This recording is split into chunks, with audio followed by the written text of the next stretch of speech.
Shalom, selamat hari Minggu jemaat Tuhan. Saat ini kita bertemu lagi, sekalipun melalui YouTube, tapi kita percaya bersama kita ada di dalam hadirat Tuhan. Kita mengucap syukur bersuka cita karena perbuatan Tuhan sungguh ajaib dalam hidup kita. Amin. Saudara yang setuju dengan saya sama-sama katakan amin. Haleluya. Kita siapkan hati kita, kita angkat pujian buat Tuhan. Ku cari wajah-Mu, temukan kasih-Mu. Kau bukan Tuhan yang jauh dariku.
musim dunia boleh berubah, saudara katakan.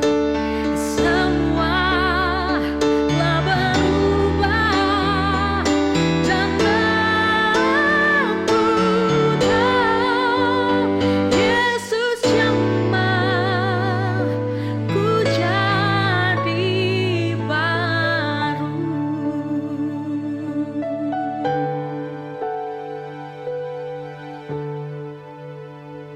Puji nama Tuhan, Shalom. Mari kita berdoa. Kita mau siapkan hati dan pikiran kita untuk kembali menerima kebenaran firman Tuhan. Kita berdoa. Bapa di sorga, Bapa yang kami kenal dalam nama Tuhan Yesus Kristus, terima kasih buat segala yang baik yang Tuhan berikan dalam hidup kami sampai hari ini. Saatnya Engkau berbicara kepada kami lewat kebenaran firman-Mu saat ini Tuhan. Pakai kami semua untuk kami bisa menjadi pelaku-pelaku firman-Mu dan bukan hanya menjadi pendengar. Khususnya kepada hamba-Mu, berikan hikmat kepada hamba-Mu, menyampaikan isi hati-Mu kepada setiap umat-Mu dimanapun mereka berada. Sehingga lewat kebenaran firman-Mu, semua kami diberkati. Dalam nama Yesus, kami akan sambut kebenaran firman-Mu. Haleluya. Amin.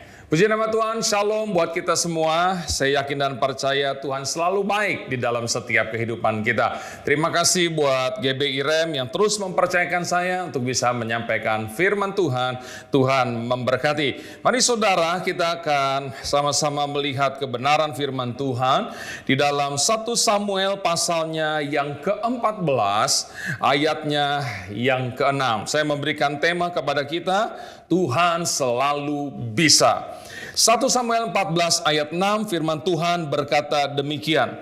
Berkatalah Yonatan kepada bujang pembawa senjatanya itu, mari kita menyeberang ke dekat pasukan pengawal orang-orang yang tidak bersunat ini. Mungkin Tuhan akan bertindak untuk kita, sebab bagi Tuhan tidak sukar untuk menolong, baik dengan banyak orang maupun dengan sedikit orang. Katakan amin. Saudara, ini kisah diawali ketika bangsa Israel sedang mengalami kekalahan ketika mereka harus berperang melawan orang-orang Filistin. Dan Yonatan sebagai anak daripada Raja Saul melihat ada hal-hal yang menyebabkan kekalahan bangsa Israel melawan orang Filistin. Dan kalau saudara baca dari pasal-pasal sebelumnya, penyebabnya ada di pihak Saul sebagai seorang raja, sebagai seorang pemimpin pada waktu itu. Dan kita akan melihat dulu penyebab kekalahan bangsa Israel, supaya ketika kita tahu cerita ini, maka kita bisa mengoreksi setiap keberadaan hidup kita. Kalau kita sedang mengalami kekalahan, kalau kita sedang mengalami sesuatu yang tidak enak dalam hidup kita, mari kita belajar untuk mengoreksi diri kita.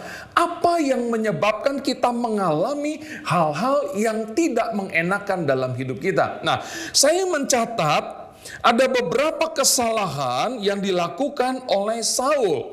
Kita melihat di dalam 1 Samuel pasal yang ke-13 ayatnya yang ketiga. Di sana kita melihat Yonatan sedang berperang melawan satu bangsa dan Yonatan mengalami kemenangan. Dan Saul mendengar hal itu, tetapi Saul yang meniup sangkakala. Artinya apa? Saul sepertinya mencuri kemuliaan yang seharusnya menjadi milik Yonatan karena Yonatan yang pergi berperang dan Saul tidak pergi berperang. Tapi Saul yang meniup sangkakala, tanda kemenangan, saudara. Ini kesalahan dari Saul yang dilihat oleh Tuhan. Lalu kesalahan yang kedua, saudara tahu cerita ketika Samuel berkata kepada Saul bahwa Saul harus menunggu waktu yang ditentukan oleh Tuhan untuk sebelum pergi berperang. Samuel mendoakan Saul. Tapi saya singkat cerita, ketika orang-orang Filistin sudah mengepung bangsa Israel, sementara Samuel belum datang sampai batas waktu yang ditentukan. Dan bangsa Israel yang siap berperang dengan Saul melihat bahwa Samuel tidak datang-datang, saudara. Dan mereka mulai meninggalkan Saul karena ketakutan yang begitu luar biasa. Dan di saat itulah Saul mengambil keputusan. Saul berkata kepada orang-orangnya, mari bawa kepadaku korban persembahan, korban bakaran, biar aku yang persembahkan kepada Tuhan. Sebab musuh sudah siap menyerang kita. Dan pada waktu Saul sedang melakukan itu, tiba-tiba Samuel datang. Dan Samuel bertanya kepada Saul, Saul, apa yang engkau lakukan? Saul berkata, aku pikir engkau tidak datang. Sebab musuh sudah siap mengepung dan menyerang kami. Jadi aku yang mempersembahkan korban bakaran. Dan di saat itu Samuel berkata, apa yang kamu lakukan itu salah di mata Tuhan. Saudara, Saul tidak memiliki yang namanya ketaatan. Tuhan bilang tunggu sampai waktu yang telah ditentukan. Tapi dia berinisiatif lebih dulu. Dia tidak taat, saudara. Menunggu waktunya Tuhan. Melakukan sesuatu yang tidak sesuai dengan apa yang dikatakan oleh Tuhan. Dan Samuel berkata, sepertinya atau tadinya Tuhan ingin mengokohkan kerajaanmu. Tapi karena ketidaktaatanmu, maka Tuhan sudah mencari pengganti yang lain menggantikan engkau sebagai raja. Saudara, betapa ketaatan itu sangat penting di mata Tuhan, saudara. Hanya karena ketidaktaatan Saul, dia ditolak oleh Tuhan. Hanya karena ketidaktaatan Saul, maka bangsa Israel mengalami kekalahan demi kekalahan. Dan sudah berkali-kali Saul tidak taat kepada Tuhan. Ingat juga cerita ketika Saul berperang melawan orang Amalek. Tuhan sudah bicara lewat hambanya bahwa semuanya harus dibunuh. Mulai dari rajanya, kambing dombanya, semua harus dibunuh, harus dimusnahkan. Tetapi raja orang Amalek diselamatkan oleh Saul. Dan kambing domba yang bagus-bagus dipilih oleh Saul karena Saul pikir sayang, mau dibunuh lebih baik dikumpulin nanti dipersembahkan kepada Tuhan. Secara manusia pemikirannya it's okay, baik gitu.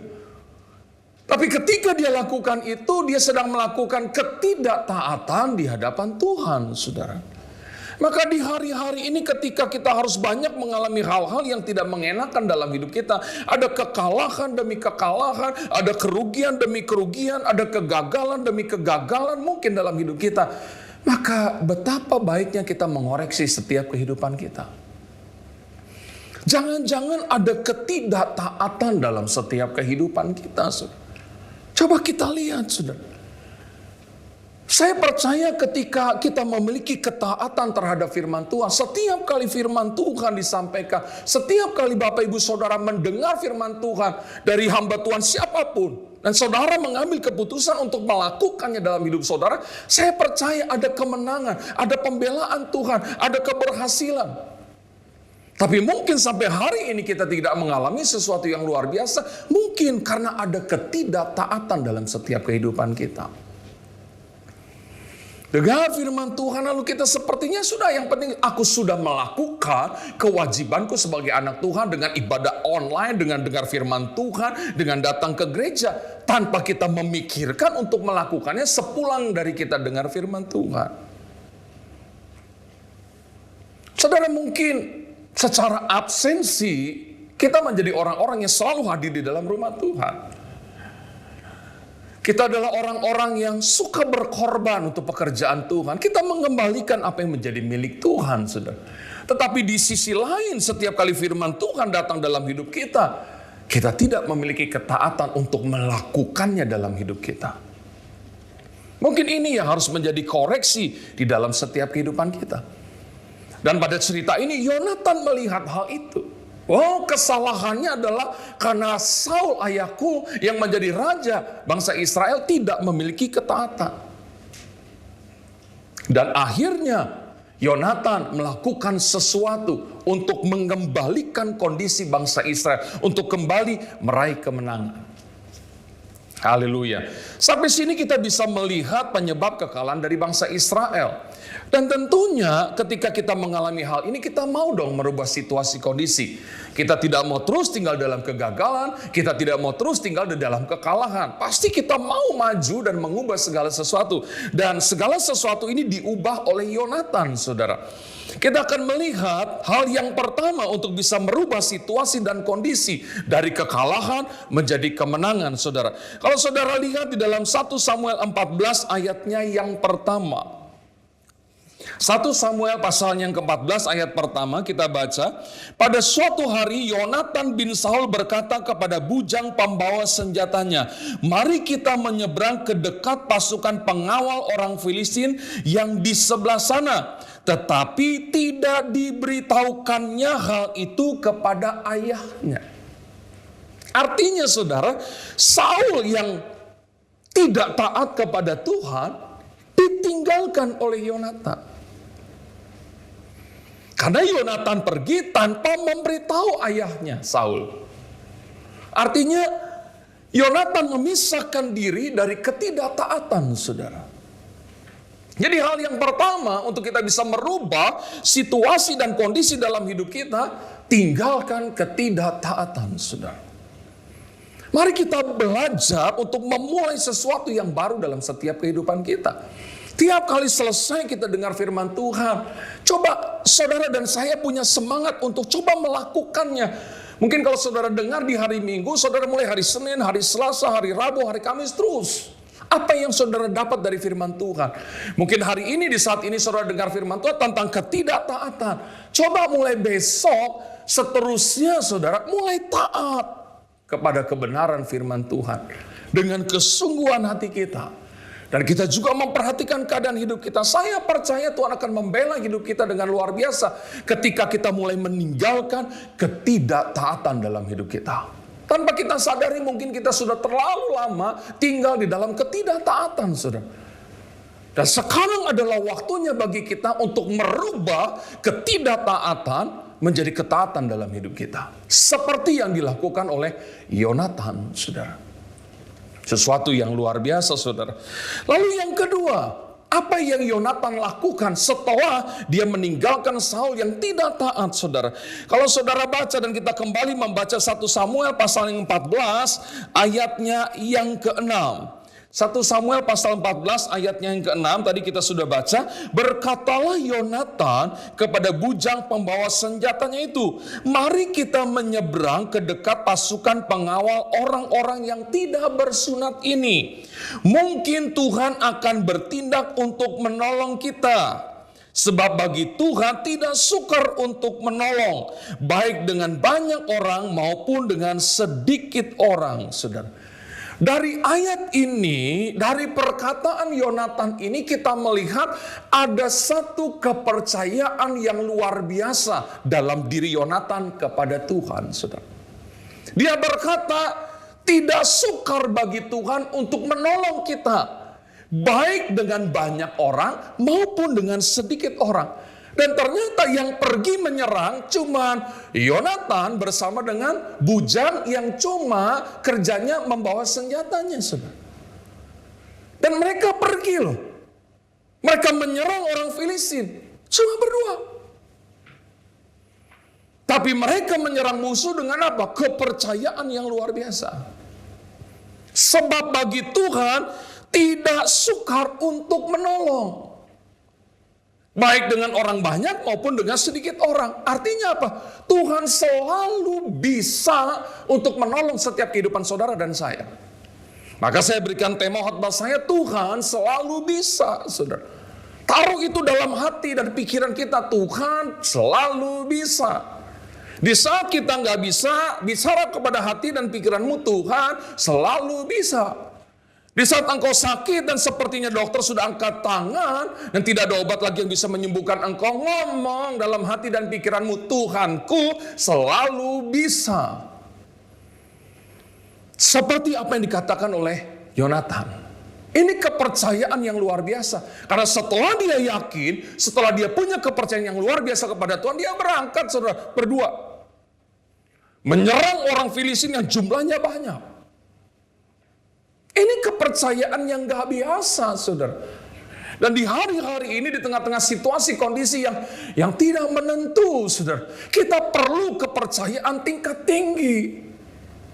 Bukan percaya kepada Tuhan ketika situasi kondisinya baik gitu. Bukan percaya hanya sebagai orang Kristen yang datang ke gereja, saudara. Tapi di saat terbentur dengan masalah, ketika ada persoalan, kita jadi takut, kita jadi khawatir, kita jadi bimbang. Saudara. Hari-hari ini kita perlu punya kepercayaan tingkat tinggi dalam setiap kehidupan kita. Seperti apa yang dikatakan oleh Yonatan. Tidak sukar bagi Tuhan untuk menolong kita, baik dengan orang banyak maupun dengan orang sedikit. Jangan batasi kuasa Tuhan. Mungkin saudara, saya emang udah ditakdirkan hidup susah karena saya nggak punya pengetahuan, saya cuma lulusan SD, bla bla bla segalanya, saudara. Tuhan bisa melakukan segala perkara dalam setiap kehidupan kita. Kalau saudara baca kitab Samuel, saudara, Hana pernah berkata dengan perkataan yang luar biasa. Dia berkata, Tuhan bisa membuat seseorang jadi kaya, tapi Tuhan yang sama bisa juga membuat seseorang jadi miskin. Tuhan bisa mengangkat seseorang dari dalam lumpur, keadaan yang paling rendah, dan mendudukkan di posisi yang baik, di posisi yang tinggi. Tapi Tuhan juga bisa merendahkan seseorang sampai serendah-rendahnya. Kita seringkali berkata, kalau Tuhan yang sudah buka, nggak ada yang bisa tutup. Tapi kalau Tuhan yang tutup, nggak ada yang bisa buka. Artinya apa? Tuhan selalu bisa melakukan segala perkara dalam setiap kehidupan kita.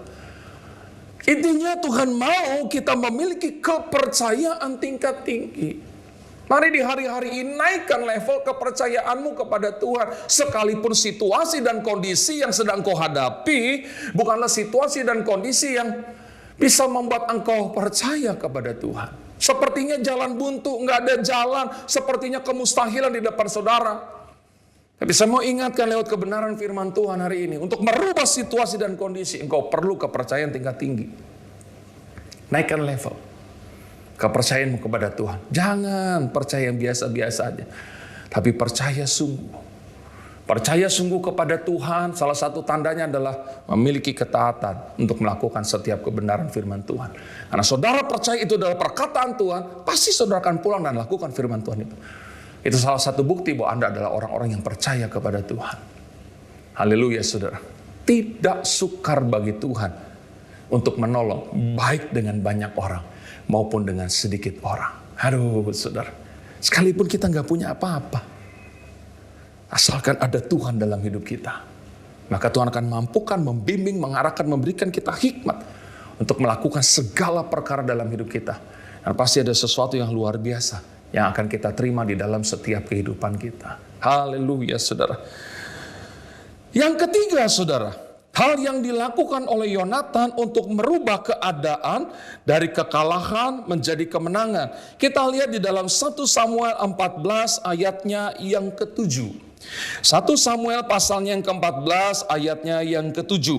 Lalu jawab pembawa senjatanya itu kepadanya, lakukanlah niat hatimu itu. Sungguh aku sepakat. Katakan amin, saudara. Yang ketiga, untuk merubah situasi dan kondisi, kita harus memiliki yang namanya kesepakatan, saudara. Ada kesepakatan antara Yonatan dengan bujangnya, saudara. Bujangnya berkata, lakukanlah niat hatimu. Aku sepakat dengan engkau. Dan hasilnya luar biasa. Kalau saudara baca selanjutnya dalam cerita ini, mereka memukul, mengalahkan banyak orang, saudara. Sepakat. Aduh, saudara, kalau bujang pembawa senjatanya bilang begini, aduh Yonatan, aduh Tuanku, yang bener dong, kita cuma berdua, orang Filistin itu kuat-kuat, gak mungkin, aduh gimana dong. Saya percaya ketika Yonatan harus berhadapan dengan orang Filistin, karena tidak ada kesepakatan, bujangnya bisa ninggalin Yonatan. Dan akhirnya bukan kemenangan yang akan diraih oleh Yonatan, tapi kekalahan. Tapi karena bujangnya sepakat. Sepakat dengan apa? Sepakat dengan niat. daripada Yonatan dengan meninggalkan ketaatan. Sepakat dengan apa? Dengan kepercayaan Yonatan kepada Tuhan. Aku sepakat, aku juga percaya kepada Tuhan. Dan hasilnya luar biasa. Saudara, mungkin kesepakatan ini tidak ada di dalam setiap kehidupan kita. Mungkin dalam keluarga, saudara. Antara suami dengan istri. Mungkin tidak ada kesepakatan. Kesepakatan itu artinya satu tujuan, satu hati untuk mencapai kemenangan. Itu sepakat. Satu hati, satu tujuan untuk meraih kemenangan. Kalau saudara sebagai suami punya pendapat, istri punya pendapat, anak punya pendapat, lalu terjadilah perdebatan dan pada akhirnya ada keputusan dari suami sebagai kepala rumah tangga yang harus dijalankan. Lalu saudara menjalankannya tapi dengan setengah hati, dengan ngedumel gitu. Itu namanya bukan sepakat. Dan tidak ada hasil yang positif. Dan ketika keputusan suami setelah berjalan sekian waktu ternyata ada sesuatu yang salah. Lalu Anda sebagai istri, tuh kan apa saya bilang? Salah kamu ambil keputusan itu. Saya udah bilang bukan itu. Seharusnya begini. Nah, itu namanya bukan kesepakatan. Itu namanya nggak sehati, saudara. Sepakat itu sama-sama. Menjadi keputusan bersama, jalankan bersama, tanggung segala sesuatunya bersama. Nanti Tuhan yang bela, saudara, di situ. Sebab tanpa kesepakatan tidak akan terjadi sesuatu yang luar biasa dalam hidup. Matius 18 ayatnya yang ke-19. Coba kita perhatikan apa kata firman Tuhan di dalam Matius 18 ayatnya yang ke-19. Catat baik, saudara. Dan lagi aku berkata kepadamu, jika dua orang daripadamu di dunia ini sepakat meminta apapun juga, permintaan mereka itu akan dikabulkan oleh Bapakku yang di sorga. Jelas dalam Alkitab kita ada kata sepakat. Jika dua orang daripadamu di dunia ini sepakat meminta apapun juga. Permintaan yang didasari dengan kesepakatan membuat hati Bapa di sorga tergerak untuk memberikannya kepada kita. Dan mungkin sampai hari ini saudara dan saya belum menerima sesuatu yang luar biasa. Karena mungkin dalam keluarga kita belum ada kesepakatan. Anda sebagai seorang pemimpin dengan karyawan belum ada kesepakatan. Anda sebagai rekan bisnis tidak ada kesepakatan, saudara. Mari di hari-hari ini kalahkan situasi kondisi dengan apa? Dengan kita melihat keberadaan hidup kita lewat kebenaran firman Tuhan. Mulai sepakat, coba. Jangan egois. Biasa kesepakatan itu tidak pernah terjadi karena ada seseorang yang rasa dirinya lebih hebat.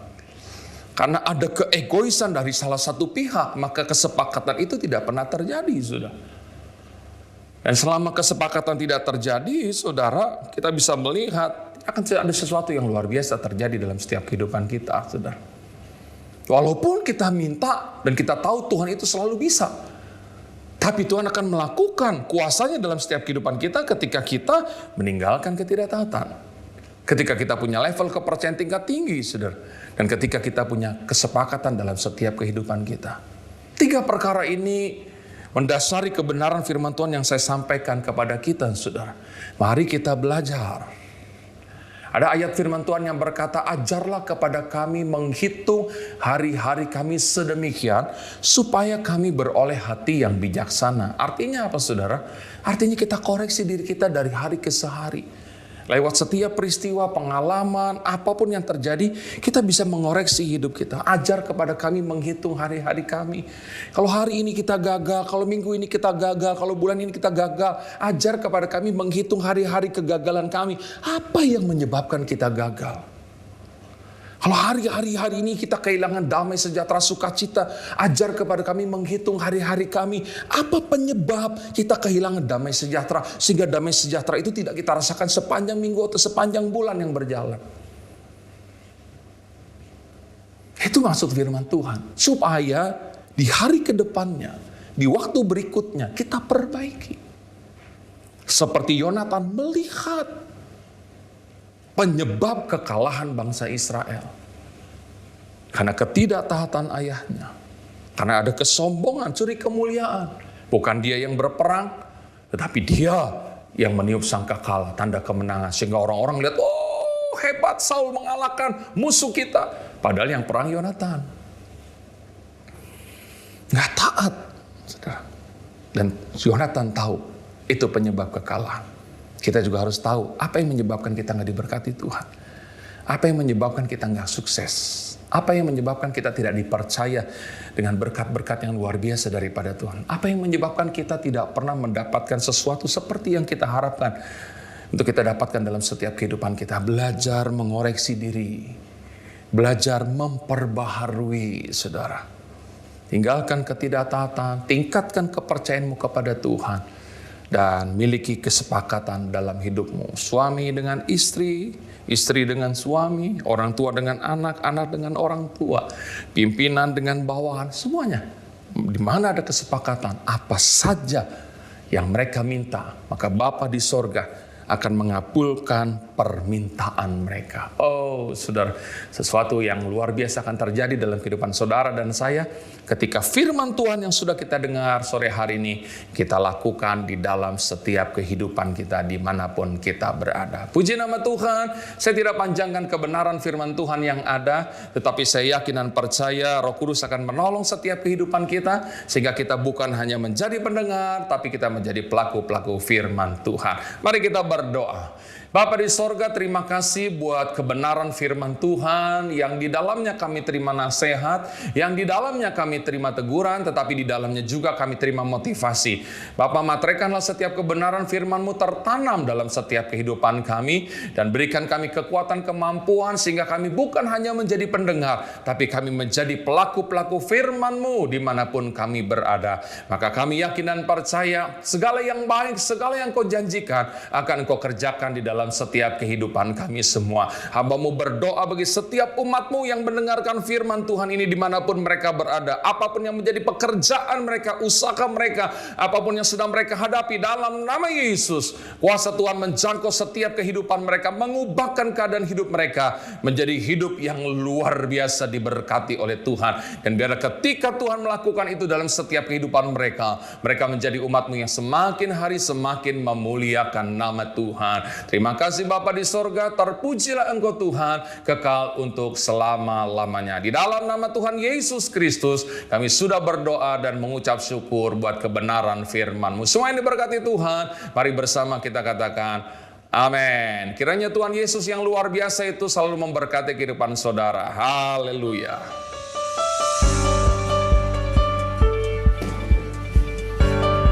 Pas ya 30 menit ya.